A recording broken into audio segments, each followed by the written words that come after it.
isang buong pipino. Grabe mga kakulit at napakalutong. Kaya naman sa video na ito ngayon mga kakulit ay bumili na nga ako ng isang buong pipino. Dahil ngayong araw nga na ito mga kakulit ay pipino naman ang aking gagawin na tanghulo. Dahil hindi ko pa nga mga kakulit na susubukan na gumawa ng tanghulo na pipino. Kaya naman ngayong araw na ito mga kakulit ay susubukan ko nga na gumawa ng tanghulo na pipino. Para malaman ko kung ano nga ba ang magiging resulta at magiging lasa ng tanghulo na pipino. Bali dito na nga lamang pala kami mga kakulit nagluto sa loob ng kubo ni Tito Ka Dreamers. Dahil medyo umaambon-ambon nga ngayong araw na ito, kaya naman dito na lamang kami nagluto. Dahil kapag ako ay nabasa ng ulan ay baka ako'y makaramdam ng sakit. Yung sakit na kagaya ng ginawa mo sa isang katulad ko. Charot! Hindi gayaan. Charot! So ayun mga kakulit at finally ito na nga yung aking ginawang tanghulo na pipino. Yeah. At sa akin lang kayo mga kakulit makakakita na ang pipino ay ginawa kong tanghulo. At ngayon ko lang din ito mga kakulit nasubukan na ginawa kong tanghulo ang pipino. Yan. Kaya hindi ko alam mga kakulit kung ano nga ba ang lasa nito kasi ang pipino mga kakulit ay sinasawsaw lamang sa asin at saka sa suka. Pero ako, inibak ko, ginawa kong tanghulo ang pipino. Wow!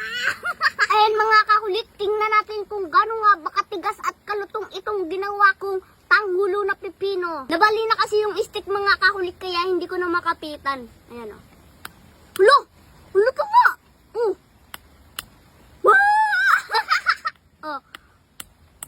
O diba ayan o nagkakarak o.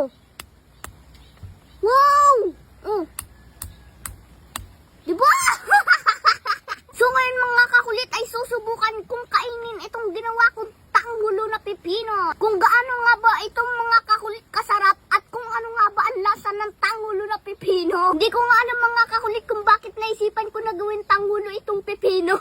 Pero isa lang ang alam ko, gusto kong gawin tanghulo itong pipino para naman masubukan ko. So ayan, kakagating ko na. Sarap. Ayan, dumikit na sa pisngi ko. So yung mga kakulit oh. Tigas. So ayun mga kakulit at dahil sa sobrang perfect nga nitong aking ginawang tanghulo na pipino ay hindi ko na makagat. Oh. Parang mauna pang madurog yung ipin ko kaysa dito sa tanghulo na to.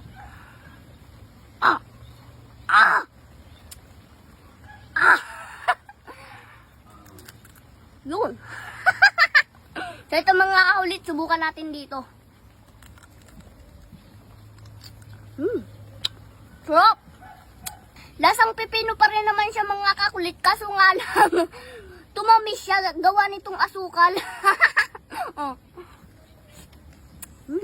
Sarap.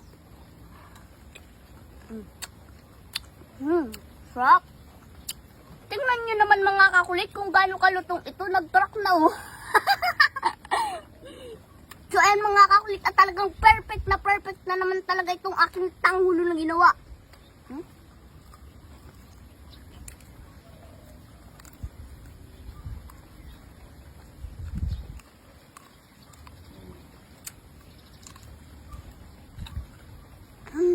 So ayan mga kakulit, tingnan nyo sa sobrang perfect, tumitikan na yung kanyang balot na asukal.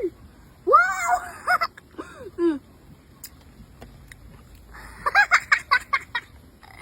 Tumikal na oh. So ayan mga kakulit at tumikal talaga siya ng buong buo. So ayan, titikman natin ito. Tigas. Yun, ay nalaglag. Tigas oh. So ayan mga kakulit, dahil tumikal nga yung kanyang asukal na buo, kaya naman kakagatin ko naman itong pepino. Siguro naman kaya ko na to. Sarap. So ayan mga kakulit at makikita nyo na merong isang Kinso Vlog na kahit ano ay ginagawang tanghulo.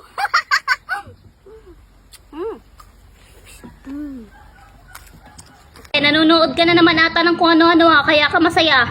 Masaya ako kasi naglalaro ako ng Epoch game at nananalo ako. Dali pa lang manalo dito at ang dali lang din maglaro. Eto, halika, tingnan mo. Papakita ko sa'yo kung paano. Isang paalala, itong laro nga pala na ito ay bawal sa bata kundi para sa matanda lang. Ang una mo nga lang palang gagawin dito ay mag-download at mag-register. At ilagay ang cellphone number, password, referral ID at verification code. At pagkatapos nun ay i-confirm. At dahil may account na nga ako dito kaya naman nag-login na lang ako. At isa nga sa pinakamaganda dito ay may daily bonus ka na pwede mo nang gamitin. At ang dami nga rin palang laro dito na pwede mong pamilian. Tulad ng Dragon vs Tiger, Mines, Color Game at iba pa. Ngayon naman ay ipapakita ko sa inyo kung gaano kadali maglaro at manalo dito. Ipapakita ko sa inyo at ang una kong lalaruin ay Dragon vs Tiger. Diyan ay mamimili ka lang kung alin ang gusto mong tayaan. Ang Dragon ba or ang Tiger? Ngayon kung alin ang mas mataas na baraha sa kanilang dalawa ay siyang panalo. At ngayon ay susubukan ko magbet ng 5 pesos sa Dragon para makita nyo kung mananalo nga ba ako. At ayan, di ba kitang-kita mas mataas ang baraha ng Dragon kaya nanalo na kagad ako. At ngayon susubukan ko naman ang isa sa pinakapaborito kong laro dito, ang Mines. Napakadali nga lang din palang laruin itong Mines. At ipapakita ko rin sa inyo kung paano ako manalo dito. Magbebet nga lang pala muna ako ng 10 pesos dito at para makita nyo kung mananalo nga ba ako. Ang isa nga pala sa iwasan mo dito ay mapindot mo ang bomba. Pero dahil hindi ko pa napipindot yung bomba kaya naman tuloy pa rin ako. At ayan, yung 10 pesos ko naging 19 pesos na. Susubukan ko ulit mag-click ng dalawa pa. At ayan, at dahil hindi ko napindot ang bomba ay nanalo ako. Yung 10 pesos ko ay naging 27 pesos na kaya naman withdrawin ko na. O diba, napakadali lang manalo. At isa nga pala sa napakaganda dito ay yung napanalunan mo ay pwede mo ring withdrawin agad. I-click mo lang yung withdraw at ilagay mo sa withdrawal amount kung magkano gusto mo withdrawin. At ilagay mo na rin ang iyong GCash account at yung withdraw mo ay darating sa iyong GCash. Kaya ano pang hinihintay mo? Nasa comment section ng link, mag-download at mag-register ka na.